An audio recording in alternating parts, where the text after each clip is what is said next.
Tech Correct Develop at the top.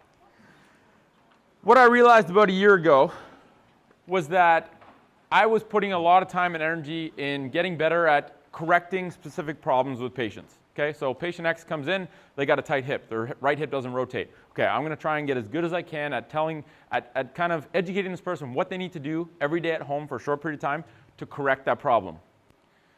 What I was seeing is that people weren't getting super quick results. Right? They were getting results, but it was very slow. Some people were getting frustrated because they were so slow that they couldn't even see themselves getting results.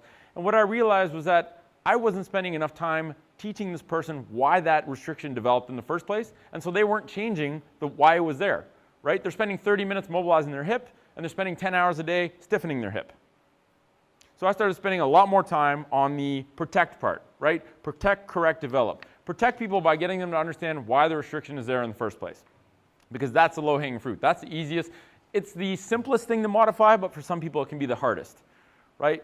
Because saying, okay, the shoes that you wear that have a heel lift is stiffening up your ankle, get rid of the heel lift, you get rid of the big cause of that problem. Problem is that's not easy, right? It's not easy to change your whole footwear wardrobe. People don't like to let go of the shoes they're wearing, or people find it difficult to modify how much sitting they're doing. So now I spend more time educating people why the restrictions are there and helping them develop strategies on how to change those things, right? How do we start to take away some sitting that you're doing and fill it with something that can actually be good for your hips, right? How do we get you being able to start to use different kinds of footwear that don't have a heel lift? Spending more time barefoot. So protect is 85% of what I teach people now is protect. The correct part is actually easy if you've done the protect part, right? So correct is then, okay, restore motion at joint X, right? Ankle, hip, foot joints, whatever it is. And then develop is layer on strength, stability, power, strength on top of joints that move properly and movement patterns that are optimal. Okay, so that's protect, correct, develop. And that's going to be a very kind of popular theme throughout the whole seminar is protect first, then correct, then develop. Do it in that order. Because most people are trying to develop skill on top of a joint that doesn't move properly, and they don't even know what causes the problem in the first place. Right? They're doing it backwards. Okay, so if we're going to talk about feet, we should probably start by talking about why feet matter. Because before I realized feet were actually important and they mattered, I didn't pay attention to them at all, both in myself and in the patients I treated. So, you know, what are the primary functions of your feet? Just yell it out. Walking? Yeah, they're important with walking. Balance, proprioception. Yes, your feet, one of the primary roles, one of the most important roles of your feet that they play is as a sensor. Okay, they sense the ground under you so that you don't have to stare at your feet when you're walking all the time. And they relay information to your brain about the environment that's under you. Okay, let's give a parallel to eyes. Your eyes are a sensor as well.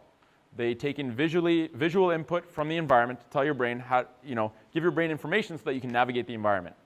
If you want to protect your eyes from the sun, what do you wear? Sunglasses. You don't wear a blindfold because then the sensor doesn't work. If you want to protect your feet from damage, people are blindfolding their feet right now because the minute you stick an air bubble or a big layer of foam between the sole of your foot, which acts as a sensor to detect the ground and the textures and the angles. The minute you put a big slab of something between your foot and the ground, your foot no longer acts as a sensor. Okay? And so your brain doesn't really know what's going on down there, so it tends to stiffen things up as kind of a security measure. So don't blindfold your feet. Put sunglasses on your feet, not a blindfold. Okay? Wear shoes that protect your sensor. Your feet are important sensors. You want to protect them from damage, from cuts, scrapes, all that kind of stuff, but don't do it at the expense of negating all the sensory input. Okay, so that's point number one. Your feet are your foundation. Okay, if you're an engineer and someone comes up to you and says, I want to build a really strong, robust building that never falls apart, you start at the foundation. Because if the foundation sucks, everything upstream doesn't matter. Right? And feet are an area where, like, the feet are your foundation for your body. It's the body part that touches the ground when you're doing most of your day-to-day stuff. And to completely neglect and not pay any attention to the feet is like ignoring how a foundation is built in the building, but paying a lot of attention to how the rest of it's built. Right? Spend a lot of money on windows, but if the foundation cracks, all the windows break. Okay? So we should, and I'm not saying everyone needs to spend like 90% of their waking hours building mutant strong feet. I'm just saying make sure they do the base minimum so that they can support everything else upstream. Okay?